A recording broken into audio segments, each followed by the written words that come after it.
हिंद दोस्तों, मैं Piyush Singh active trade में आप सबका स्वागत करता हूं। बीएड का प्रवेश परीक्षा कब तक फॉर्म भरा जाएगा, कब तक नोटिफिकेशन नया आएगा 2024 वाला। ठीक, इतनी बातें हो गई। फॉर्म कब से भरा जाएगा, ठीक, और नया सिलेबस मतलब पैटर्न चेंज हुआ है कि नहीं हुआ है, इसके बारे में बात करेंगे। और क्या से पढ़ा जाए, कैसे पढ़ा जाए कि नंबर बहुत अच्छा है। ठीक है, नंबर अच्छा लाने के लिए कैसे पढ़ें, और सरकारी सीट कितने पे मिलता है, कितना नंबर आने पे, इस सब चीज़ के बारे में बात करेंगे। बात समझ में आ गया? तो आते हैं, सबसे पहले तो बात करेंगे कि फॉर्म कब तक आएगा। ठीक है, दूसरा है नया सिलेबस है, ठीक, और कैसे पढ़े। बात समझ में आ गया? तो ये पिछले साल का है, जो इसमें 2023 में जो आपका आया था, तो 10/2/2023 को आया था। और लास्ट डेट कितना था, जैसे लास्ट डेट धीरे धीरे बढ़ाया गया, बात समझ आ गया ना, तो डेट बढ़ाया गया था, तो 15/5 तक चला गया था। बात समझ आ गया? तो इसी के आधार पे, और यहाँ पे ध्यान से देख लीजिए, जो रजिस्ट्रेशन फीस होता है 750 होता है, और एडवांस में 5000। मतलब कि एडवांस क्यों वो लिया जाता है, जब आप एडमिशन कराते हैं तो एडवांस वो लगता है। बात समझ आ गया? तो इतनी बातें समझ आ गई। और जो फॉर्म भरेगा वो अपना फीस जो भी लेगा, 100 रुपये ले, 200 रुपये ले, जो भी अपना फॉर्म फी लेता होगा, ठीक, साइबर वाले। तो यहाँ देख लीजिए।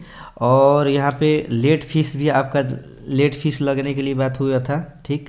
और यहाँ पे देखिए एग्ज़ाम आपका कब कराया गया था, तो उसी हिसाब से मैं बता रहा हूँ यहाँ पे कि इस बार कब आएगा। तो देखिए, इस बार तो इलेक्शन होने वाला है, तो इसमें भी दिक्कत है, इलेक्शन होगा, तो इसलिए सोच रहे हैं कि देखिए सिलेबस जो है सबका समय से चले और कोर्स कंप्लीट हो अच्छे से। इसकी वजह से इस बार फिर आपका क्या होगा, फरवरी में आपको देखने को मिलेगा नोटिफिकेशन, आपको फरवरी में आपको पक्का देखने को मिलेगा। हाँ, ये हो सकता है कि 2 दिन इधर 2 दिन उधर, ठीक है, एग्जैक्ट डेट नहीं है, लेकिन फरवरी में आपको देखने को मिलेगा। सबको पता है कि JNCU जो है, आप पेपर कराना शुरू कर दी है। पेपर 20 तारीख से शुरू है, इसी जनवरी से। इस बार इलेक्शन है, तो जब इलेक्शन है तो चाहेंगे कि जल्दी से जल्दी क्या हो कि आपका एग्ज़ाम ख़त्म हो जाए और एडमिशन शुरू हो जाए, क्योंकि अगर ज़्यादा लेट होगा तो कोर्स बहुत पीछे चला जा रहा है। तो इसके वजह से इस बार भी क्या होगा, आपका फरवरी में देखने को मिलेगा, ठीक है। फरवरी में फॉर्म नोटिफिकेशन आपको देखने को मिलेगा और फॉर्म फिल होंगे। तो अब क्या करना है आपको कि इस समय से ही लग जाना है अच्छे तरीके से। यहाँ देख लीजिए, एक एक चीज़ मैं यहाँ दिखा देता हूँ। यहाँ पे आपका मिनिमम जो आपका एज होता है 15 होता है, और मैक्सिमम कुछ नहीं, मतलब कि जितना आगे तक चला जाए, ठीक है, वैसे 40 तक माना जाता है। बात समझ आ गया? और यहाँ ड्यूरेशन में देख लीजिए, 2 वर्ष के लिए पढ़ाई होगा, 2 वर्ष के लिए होता है ये कोर्स, ठीक है। बैचलर डिग्री या मास्टर डिग्री में आपका 50% मार्क होना चाहिए। इंजीनियरिंग अगर कैंडिडेट होंगे उसके लिए 55% होना चाहिए। ये चीज़ ध्यान दीजिएगा, उनके लिए है। और यहाँ पे आप देख सकते हैं बहुत से यूनिवर्सिटी के बारे में यहाँ पे दिया गया है, जैसे लखनऊ यूनिवर्सिटी हो गया, ऐसे जितने भी यूनिवर्सिटी हैं आप यहाँ पे देख लीजिएगा। तो ये बात एकदम आपको समझ में आ जाना चाहिए कि आपका इस बार कब होगा। तो 2024 वाला आपका एकदम फरवरी में आपको देखने को मिलेगा, ठीक है। अब एग्जैक्ट डेट नहीं पता कितने तारीख को मिलेगा, लेकिन फरवरी में आपको देखने को मिलेगा। बस क्या क्या पढ़ना है, किस चीज़ पे ज़्यादा ध्यान देना है, तो इसके बारे में बता देते हैं। जो फर्स्ट पेपर वाले हैं, ठीक है, 2 पेपर होता है। फर्स्ट पेपर में आपका क्या होगा कि यहाँ पे फर्स्ट पेपर में सामान्य ज्ञान पूछा जाता है, वो भी 50 प्रश्न रहते हैं, ठीक है, 50 प्रश्न रहते हैं। और भाषा के आपके 50 प्रश्न रहते हैं। बात समझ आ गया? भाषा में क्या होगा, हिंदी भाषा ले सकते हैं और आप अंग्रेजी ले सकते हैं। अंग्रेजी मतलब आपके स्वेच्छा अनुसार आप अंग्रेजी लीजिए चाहे हिंदी लीजिए, क्योंकि देखिए जो CBSE बोर्ड वाले होते हैं, जैसे मान लीजिए कि आप BSc कर रहे हैं तो BSc वाले इंग्लिश लेते हैं, और आर्ट वाले हैं वो हिंदी लेते हैं। तो ये आपका प्रश्न जो है 50 प्रश्न सामान्य ज्ञान रहेगा, 50% भाषा रहेगा, ठीक है। और ये अंक कितने के होंगे, 100 अंक के होंगे, कुल मिला के 200 अंक के हो जाएंगे। और कितना समय आपको मिलेगा, 3 घंटा समय मिलेगा। इतना बात समझ में आ गया यहाँ पे। अब यहाँ पे देखिए, सामान्य रुचि जो आपको होता है, जैसे कि रीजनिंग जिसे कहते हैं, वो 50 प्रश्न इसमें रहेंगे, ठीक है। अयोग्यता से कला, विज्ञान, वाणिज्य, कृषि। कहने का मतलब ये है कि आपका डिपेंड करेगा किस चीज़ पे कि आप क्या किए हैं, BSc किए हैं कि BA किए हैं। अगर BSc किए हैं, ठीक है, BSc किए हैं तो उस पर डिपेंड करेगा। अगर आप जैसे BA की है तो उस पर डिपेंड करेगा। BA में आप मान लीजिए कि BA वाले जो भी छात्र हैं उनके लिए तो कला होगा, ठीक है, जो BCom करते हैं, ठीक, बात समझ में आ गया। और कृषि से भी किया जाता है, एग्रीकल्चर से भी किया जाता है, तो उनके लिए होता है। तो इतनी बातें समझ आ गई। तो जिस अब टॉपिक्स में तो 50 उसमें से पूछा जाएगा, ठीक है, और सामान्य रुचि से आपका 50 पूछेगा। ये मिला के 100 अंक के हो जाएंगे दोनों, 100 आपका 200 कुल अंक हो जाएगा, और 3 घंटा का समय इसमें मिलेगा।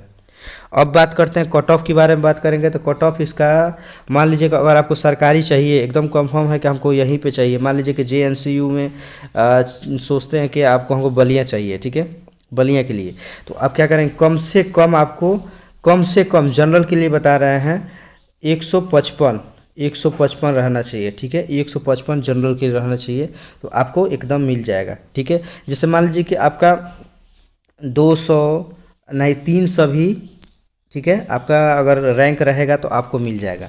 बात समझ में आ गया, 200 या 300 रैंक भी रहेगा तो आपको मिल जाएगा। तो इतनी बातें समझ में आ गई। कट ऑफ भी पता चल गया, आपका सिलेबस भी पता चल गया। सिलेबस में ज़्यादा ध्यान, देखिए ध्यान तो आपको देना ही पड़ेगा। जनरल नॉलेज में आपको बढ़िया से ध्यान देना पड़ेगा, और भाषा में आपको ध्यान देना पड़ेगा। तो जब तक पढ़ेंगे नहीं ठीक से, तो इसी चीज़ को लेकर चलिए खूब अच्छे तरीके से, रीजनिंग को, और उसके बाद से आपका जो मान लीजिए कि आपका कला है तो कला से, नहीं तो विज्ञान है तो विज्ञान से, ठीक। तो आप इतना पूरा सिलेबस है आपका, पूरा सिलेबस अभी से शुरू कर दीजिए। अगर मान लीजिए कि अचानक अभी आ जाएगा तो फिर आप भरेंगे तो आपको परेशानी होगी, अभी इतना बड़ा सिलेबस है कैसे क्लियर करें।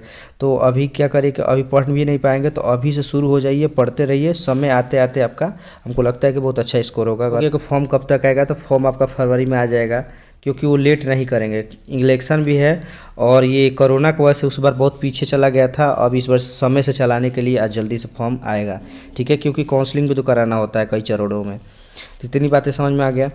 अब यहाँ पे आपका सिलेबस भी पता चल गया, सिलेबस कोई चेंज नहीं है, इस बार वही होगा, ठीक है, जो मैं बताया हूँ वो देख लीजिएगा आप अच्छे से। सामान्य ज्ञान और हिंदी आपका या इंग्लिश होगा, ठीक, और इसमें आपका जो रीजनिंग होगा, और आप आर्ट लेंगे या साइंस लेंगे वो आप पे डिपेंड करेगा, ठीक है, क्योंकि आप क्या किए हैं, BSc किए हैं कि BA किए हैं, ठीक है।